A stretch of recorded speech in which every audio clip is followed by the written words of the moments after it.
तो अब देखेंगे limitation of Beer-Lambert law. So Beer-Lambert law is not obeyed the if the radiation is use non monochromatic, मतलब monochromatic radiation उसमें use होना चाहिए, अगर नहीं है तो वो Beer-Lambert लॉ फॉलो नहीं करेगा। Only dilute solution govern the absorptions, otherwise if higher concentration solution then there will be the distinct deviation from the linearity, मतलब डाइल्यूट सोल्यूशन होना बहुत जरूरी है, तभी Beer-Lambert लॉ होल्ड करेगा, अदरवाइज वो डेविएट करेगा। जैसे देखा एब्जॉर्प्शन वर्सेस सी का जो प्लॉट है, स्ट्रेट लाइन, अगर कंसंट्रेशन थोड़ा सा बढ़ा दिए तो वो डेविएट ज्यादा करेगा, तो डाइल्यूट होना चाहिए। Okay, temperature of the system should not be allowed to vary the large extent, मतलब बहुत हायर टेम्परेचर भी नहीं होना चाहिए। ओके, तो अब देखें कुछ प्रॉब्लम कुछ इस प्रकार है।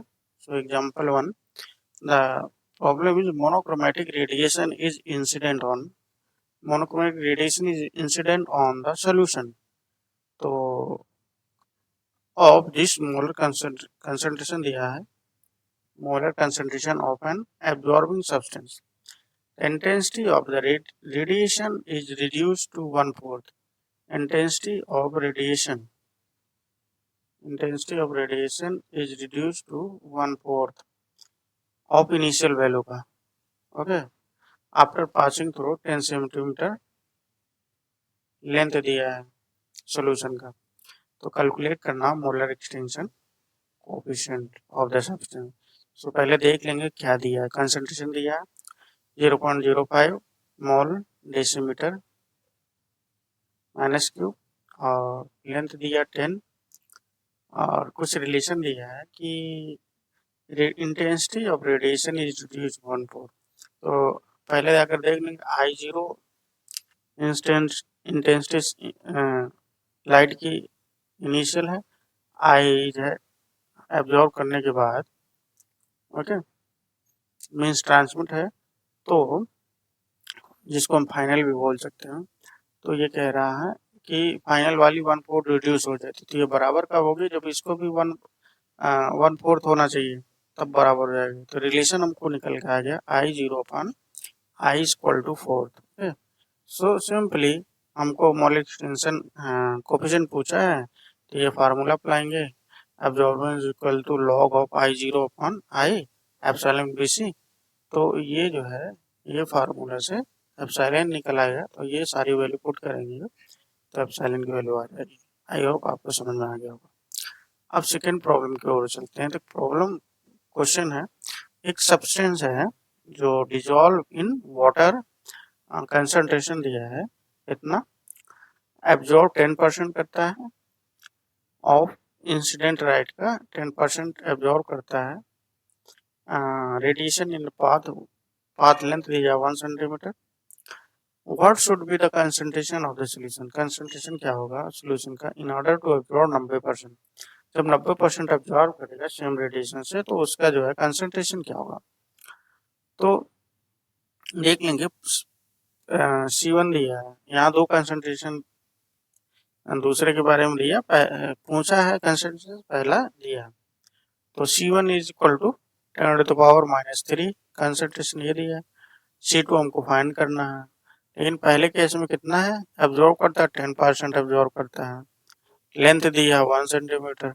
ओके, और दूसरे केस में पूछा कि कंसंट्रेशन क्या होगा सॉल्यूशन का, what should be the concentration of the solution in order to, अगर 90% एब्जॉर्ब करता है, ओके तो अगर 90% सॉल्यूशन एब्जॉर्ब करता है तो उसका कंसंट्रेशन क्या होगा।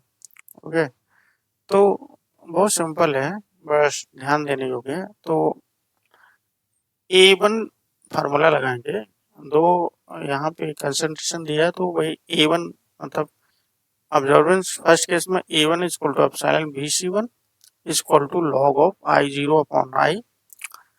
तो यहाँ पे क्या है, एब्जॉर्बेंस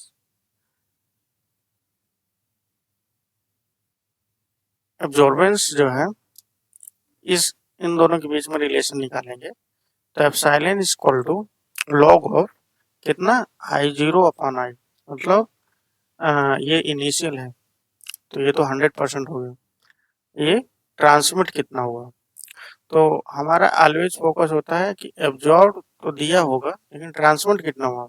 तो अगर पहले केस में 10% एब्जॉर्ब हुआ, ट्रांसमिट कितना होगा, 90% होगा ना, तो डिवाइडेड बाई 90। अब जो है BC की वैल्यू दिया, B की वैल्यू 1 सेंटीमीटर, C की वैल्यू कंसिडर फर्स्ट केस में दिया 10⁻³ तो ये सारी वैल्यू पुट करेंगे तो एप्सिलॉन की वैल्यू आ जाएगी। ठीक है, जब एप्सिलॉन की वैल्यू आ गई यहाँ पे 45 mole inverse decimetre cube centimetre inverse, तो सेकेंड केस में C2 पूछा है जो कि एब्जॉर्ब करता है 90। ओके, सो यहाँ पे इनिशियल कितना 100% लाइट की इंटेंसिटी और एब्जॉर्ब कितना करता है 90%। तो हमें रिलेशन हमको चाहिए कि वो ट्रांसमिट कितना करेगा, तो 100 एब्जॉर्ब करेगा तो ट्रांसमिट 10% करेगा ना। तो C2 equal to same formula लगाएंगे जो यहाँ पे, C2 equal to log of ये 100 डिवाइडेड बाई 10 जो कि ट्रांसमिट कितना किया 10, 90 एब्जॉर्ब किया तो 10 ट्रांसमिट किया, तो एप्सिलॉन की वैल्यू फाइंड कर लिए हैं, B की वैल्यू दी है, C2 की निकल आई। C2 तो हमारा कितना हो गया 0.022 मोल डेसीमीटर क्यूब माइनस क्यूब, तो ये C2 की वैल्यू आ जाएगी जो पूछा यहाँ पे। So very easy question. अब देखें third problem. In Beer-Lamella cell, the aqueous solution of a substance of known concentration absorb 10%, यहाँ पर 10% एब्जॉर्ब हो रहा है इंसिडेंट लाइट का। What fraction of incident light, यहाँ पे फ्रैक्शन पूछा, fraction what fraction of incident light will absorb by the same solution in cell 5 times as long, in cell 5 times as long। Okay, तो पहले हम सब लिख लेते हैं, हमको लिख लेना चाहिए कि क्या क्या दिया है क्वेश्चन। सो A1 कितना दिया 10% एब्जॉर्ब हो रहा, ये 10% एब्जॉर्ब हो रहा। ओके, इनिशियल कितना 100% है, तो ट्रांसमिट कितना होगा 90% ट्रांसमिट होगा। ओके, सो क्योंकि एब्जॉर्ब दिया है तो हमको ट्रांसमिट से मतलब है ना कि एब्जॉर्ब से मतलब है, क्योंकि फार्मूले में I0/I की वैल्यू रखेंगे ना, तो एब्जॉर्ब 10 हो रहा है तो ट्रांसमिट 90% हो लिखेंगे। ये तो सेल्फ अंडरस्टैंडिंग होना चाहिए। सो IA सेकेंड केस में कह रहा है what fraction of incident light will be absorb, IA पूछ रहा है सेकेंड केस में, IA पूछ रहा है मीन्स A2 B1 लेंथ नहीं दिया है यहाँ पे, कहीं भी लेंथ आंसर नहीं गया, तो यहाँ पे दिया है कि what fraction of light incident light will absorbed by the same solution in the cell length 5 times as long। 5 times अगर रिलेशन देखें B1 पहले वाले की है लेंथ जो 10% एब्जॉर्ब कर रहा, B2 दूसरे वाले की है, तो ये क्या कह रहा है कि सेम सोल्यूशन में अगर लेंथ बढ़ा दिया जाए 5 टाइम्स, तो अगर ये दोनों बराबर हैं 5 टाइम्स कर दिया जाए तो ये बराबर कहाँ होंगे, बराबर कब होंगे, तब इसको भी 5 टाइम्स कर दें तो ये दोनों बराबर हो गए। अब इसमें रिलेशन निकल आएगा। ओके, तो ये वैल्यू चुपके से यहाँ पे पुट कर देंगे। सो दो इक्वेशन निकालेंगे, A1 ये हो गया, A2 ये हो गया। अब दोनों को डिवाइड करेंगे, A2/A1 हो जाएगा और B1 की यहाँ से रिलेशन आ जाएगी। यही ये ट्रिक होती है। B2 B1 की वैल्यू यहाँ पुट कर देंगे, कितना हो गया 5, B1 ये तो 5 वैल्यू इसकी आ जाएगी, तो A2/A1 equal to 5। So A2 equal to 5A1। A1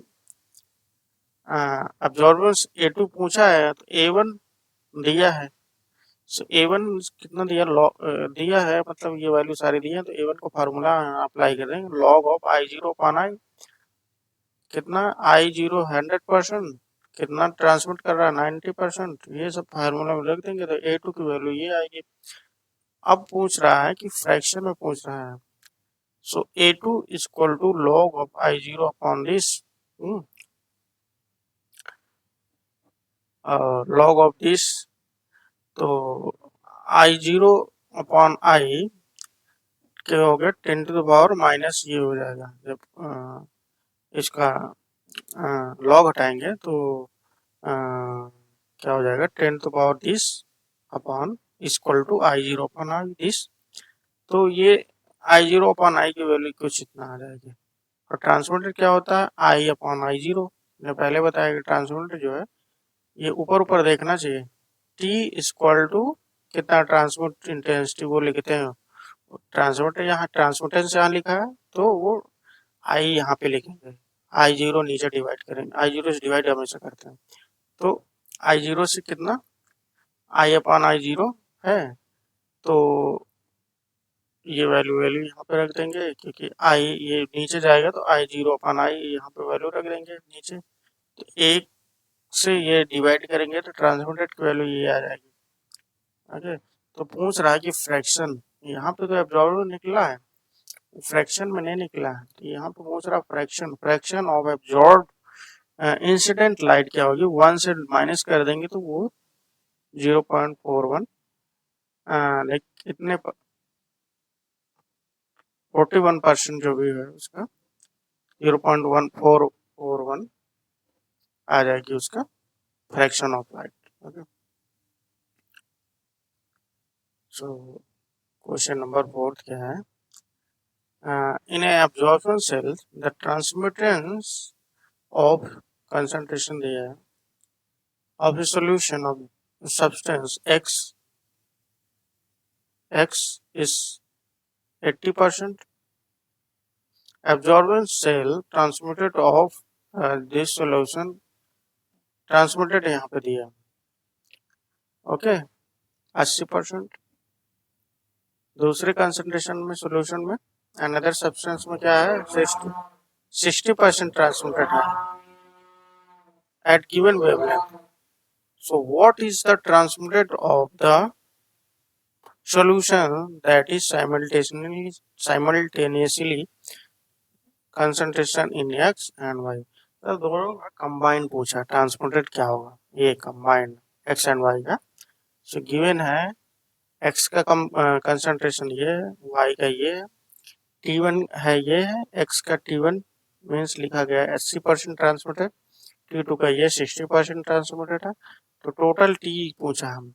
okay, तो since absorbance are additive properties so A is equal to A1 plus A2 formula apply करेंगे और टी के फॉर्म में लिखेंगे इसको क्योंकि टी की वैल्यू दिया है, तो टी में क्या होता है 1/t हो जाता है क्योंकि ये जो है अब्जॉर्बेंस की वैल्यू होती है, टी के टर्म में हो जाता है I/I0 हो जाता है, तो टी 1/t हो जाता है।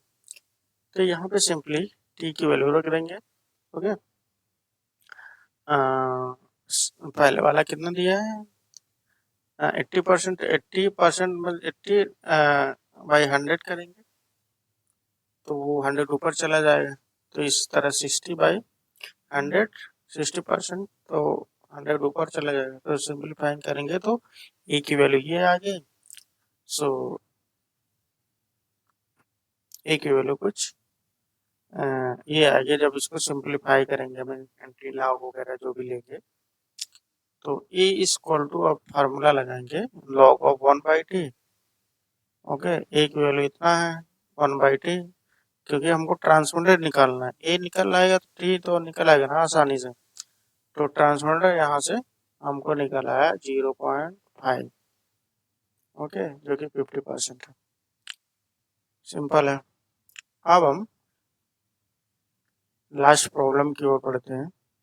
तो ये दिया है molar extension coefficient of phenolphthalein complex of iron second is इतना है, मोलर एक्सटेंशन कोफिशिएंट दिया है इतना, मिनिमम डिटेक्टेबल एब्जॉर्बेंस दिया है इतना, calculate the minimum concentration of complex that can be detected, concentration पूछा है इन बियर लंबड़ा, लेंथ दिया है इतना, तो कंसंट्रेशन पूछा है तो एक्सटेंशन दिया है कोफिशिएंट दिया है, ए दिया है, बी दिया है, तो सी निकालना, तो ये देख लो, ये सिंपल फार्मूला अप्लाई करेंगे, हमको सी की वैल्यू आएगी। ओके, तो आई होप समझ में आ गया होगा। अब हम बढ़ते हैं क्वांटम मील के बारे में। क्वांटम मील भी बहुत इम्पोर्टेंट है।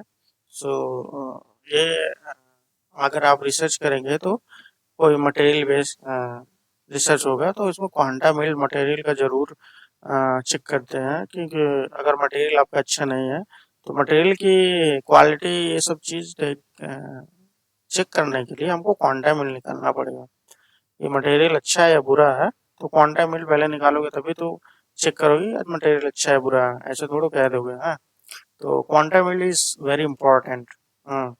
सो quantum meals of photochemical process is defined as, ऐसे कुछ ऐसे इस प्रकार डिफाइन किया गया है। इसको फाई से डिनोट करते हैं, और हम लोग तो रिसर्च में पी क्यू वाई लिख देते थे। फोटोल्यूमिनेसेंस क्वांटम, फोटोल्यूमिनेसेंस क्वांटम मील निकालते थे, तो photoluminescence means P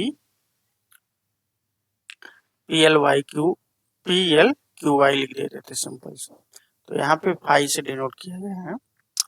So numbers of molecule that react by the numbers of quanta radiation absorbed. Quanta मील क्या होता है कि कितना molecules, numbers of molecule react हुआ by the absorb, by the numbers of radiation absorb radiation के द्वारा, तो वही क्वांटा मील उसी से डिफाइन होता है।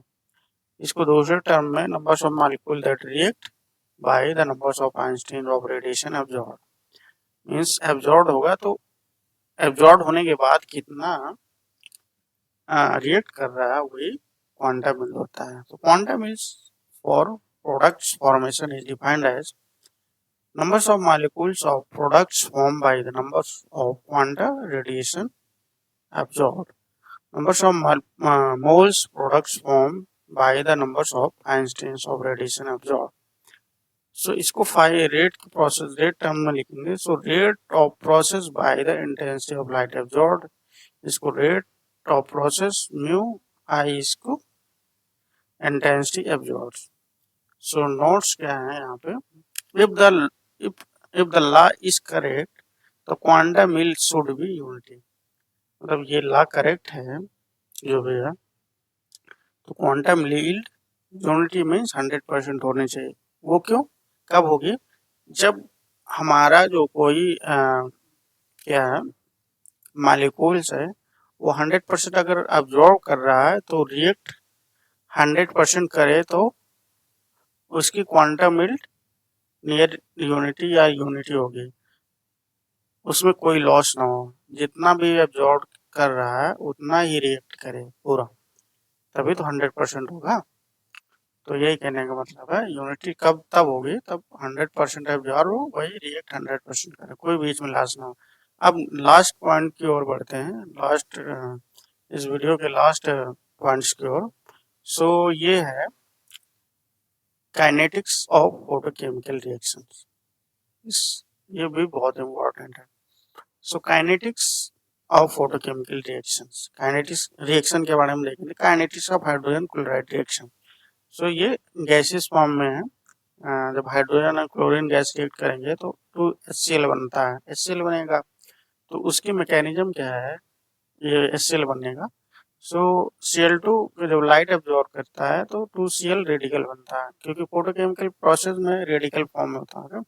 तो ये जब क्लोराइड रेडिकल H2 से रिएक्ट करेगा HCl बनेगा, फिर H प्लस रेडिकल बनेगा, H रेडिकल बनेगा, H रेडिकल फिर Cl2 से रिएक्ट करेगा तो HCl बनेगा, और Cl जो है बनेगा Cl2 half Cl2। Okay, so these are the mechanism behind of this formation of HCl.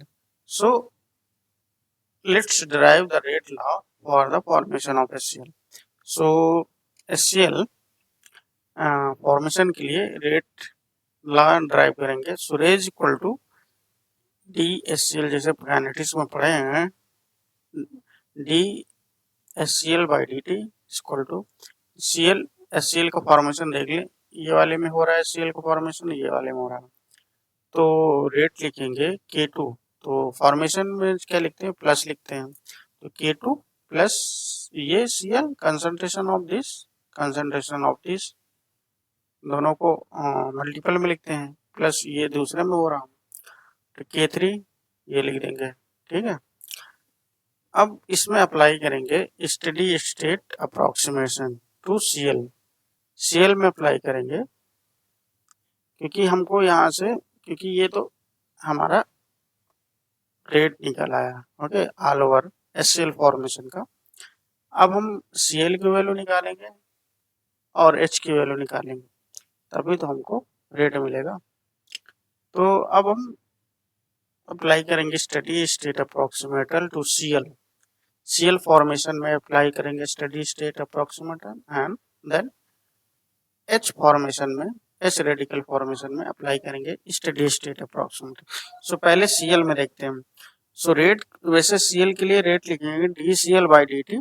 तो यहाँ पे सी देखेंगे कि Cl में किस किस में फॉर्म हो रहा है या डिसोसिएट हो रहा है। तो पहले वाले में फॉर्म हो रहा है तो K1, तो यहाँ पे लाइट एब्जॉर्ब हो रहा है, तो इसको हम IA से लिखते हैं, ओके, ना कि concentration of this and concentration of H में इससे नहीं लिखते हैं, IA से ओनली लिख देते हैं, ओके, K1 IA। आप देख रहे हो कि जो रेट कांस्टेंट मल्टीप्लाई बाय जो रिएक्टेंट में स्पेसिस क्या हो उसको लिखते हैं, तो वही रेट ला होता है। तो वही सिंपली यहाँ पे यूज किया गया है। तो K2, तो अब सेकंड में देखेंगे Cl क्या होता है, डिसोसिएट हो रहा था, डिसोसिएट में ऑलवेज माइनस साइन पहले लगाते, तो K2 बाकी का टर्म लिख देंगे रेट ला। और थर्ड वाले में देखेंगे Cl क्या और फॉर्म हो रहा है, तो यहाँ पे प्लस में हो जाएगा। लास्ट वाले में Cl क्या और डिसोसिएट हो रहा था, यहाँ पर माइनस में। सो IA इंटेंसिटी ऑफ एब्जॉर्बेशन, जैसे मैंने बताया।